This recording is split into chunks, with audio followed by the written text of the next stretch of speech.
Dr. O, at Glaucoma 360, you presented your talk on glaucoma and dry eyes, double trouble, and definitely a growing problem in ophthalmology in general, let enough a patient with glaucoma. So could you elaborate a little bit on about your talk? Sure. I mean, everybody who takes care of any eye patients knows that dry eye is a huge problem, and then it's just compounded in the glaucoma patient because we're using all of these glaucoma medications.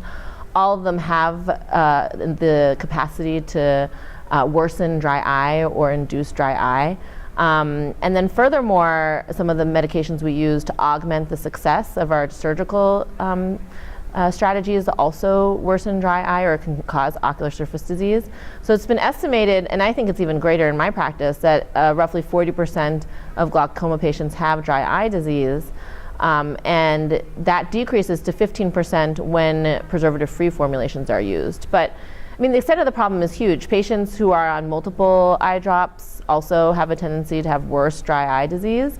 And that makes some sense because we know that some of the preservatives, such as BAK, can increase toxicity in a dose-dependent fashion. So it's a huge problem.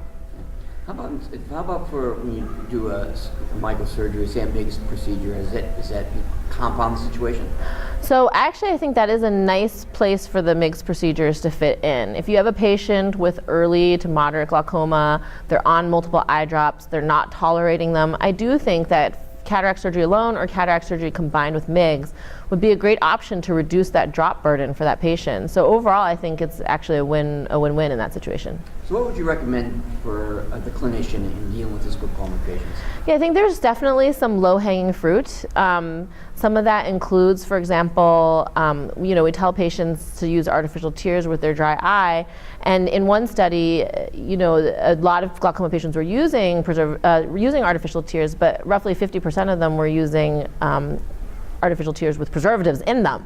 So one easy fix is to make sure that your patients are using preservative-free artificial tears.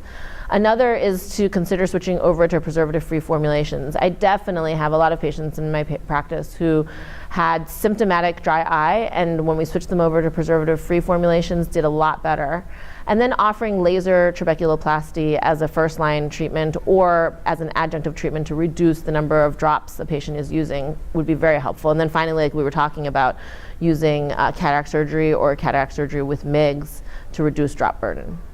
One last question. What's the take-home message for the clinician? The take-home message is that actually dry eye is a very ripe field of research, I think. That is something that maybe as clinicians we don't fully appreciate because day to day we just see a lot of patients with dry eye, and for a long time we've really had the same sort of suggestions and same sort of recommendations. But there are, which I didn't talk about too much here, but there are new medications. There are also neurostimulation strategies to try to produce the patients or produce like a full component tear. And I think all the drug delivery options, new drug delivery options that are in the pipeline for glaucoma treatment will also help potentially with dry eye. So I think the take-home message is there's a lot of research and ongoing innovation in this space, and I think that will definitely help our patients in the future. So conquering dry eye is in the future of being a reality then? I think so.